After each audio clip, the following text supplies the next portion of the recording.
Hello guys, Raja Saab movie నుండి second trailer అయితే రాబోతుంది. ఈ రోజే వస్తుందని మారుతి గారు అయితే ప్రభాస్ తోటి అనౌన్స్మెంట్ చేయించాడు నిన్న. సో మేబీ ఈ రోజే వచ్చే ఛాన్స్ ఉంది. ఈ రోజు ఏ టైంకి వస్తుంది అనేది ఇంకా అప్డేట్ రాలేదు, పోస్ట్ పెట్టలేదు.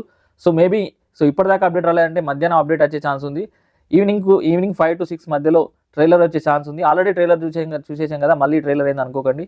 సో కొత్త ట్రైలర్, మేబీ అందులోనే సగం కట్టింగ్స్ కొత్తవి యాడ్ చేస్తారేమో. అండ్ ట్రైలర్ చూసిన తర్వాత మీకు చాలామంది నెగిటివ్గానే రివ్యూ ఇచ్చారు అప్పుడు. బట్ హారర్ కన్నా ఎక్కువ నాకు తెలిసిన ఎంటర్టైన్మెంట్ ఉండబోతుంది అనుకుంటా. అందుకే మారుతి గారు అంత కాన్ఫిడెన్స్గా నా అడ్రస్కు ఇస్తా. రెబల్ ఫ్యాన్సే కాదు, మామూలుగా తెలుగు ఆడియన్స్ ఎవరైనా కానీ, ప్రభాస్ని ఇష్టపడే వాళ్ళు కానీ ఎవరైనా కానీ, మీకు మూవీ నచ్చినట్లయితే నా దగ్గరికి రండి, సో నా అడ్రస్ ఇస్తా అని చెప్పి కూడా అంత కాన్ఫిడెన్స్గా ఉన్నాడంటే, మామూలుగా భలే భలే మొగాడివై కానీ చాలా చిన్న చిన్న ఎలిమెంట్ తీసుకొని చాలా నవ్వు తెప్పించే సీన్స్ రాస్తాడు మారుతి. మామూలు విషయం కాదు. ఫస్ట్ థియేటర్కి వెళ్ళగానే మనకు కూర్చోబెట్టి ఎంటర్టైన్మెంట్ ఇచ్చే వ్యక్తి ఎవరైనా ఉన్నారంటే సినిమాకు పెట్టిన ఖర్చును అంటే దానికి సాటిస్ఫై చేసే విధంగా మూవీ తీస్తాడు మారుతి.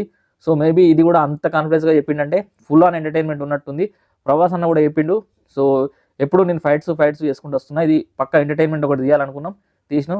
ఇంత టైం పట్టింది. అండ్ యూఎస్లో కానీ యూకేలో కానీ 13 రోజుల ముందే టికెట్లు అయితే ఘోరంగా సోల్డ్ అవుట్ అవుతున్నాయి. ఆల్రెడీ $200K నార్త్ అమెరికా నుండి యూఎస్ఏ కలుపుకొని. అండ్ యూకేలో కూడా 7,000 టికెట్లకు పైగా సోల్డ్ అవుట్ అయినట. సో అది జస్ట్ బికాస్ ఆఫ్ మన ప్రభాస్ అన్న పవర్. సినిమా జస్ట్ ఆయన తీస్తున్నా, ఆయన ఉన్నాడన్నా, జస్ట్ కన్నప్పలో ఉన్నాడని తెలిసినాగానే ఆ రేంజ్లో కలెక్షన్స్ వచ్చినాయంటే బికాస్ ఆఫ్ ప్రభాస్ అన్న. సో సినిమా ఎలా ఉన్నా అండ్ సీనియర్లే ముందు అని చెప్పిన ప్రభాస్ అన్న, బట్ స్టిల్ అన్ని సినిమాలు ఆడాలని కోరుకున్న ప్రభాస్ అన్న కోసం ఈ మూవీ ఆడుతుందని ఆశిద్దాం. సో ఎంతమంది ట్రైలర్ 2 కోసం వెయిట్ చేస్తారో కమెంట్ చేయండి.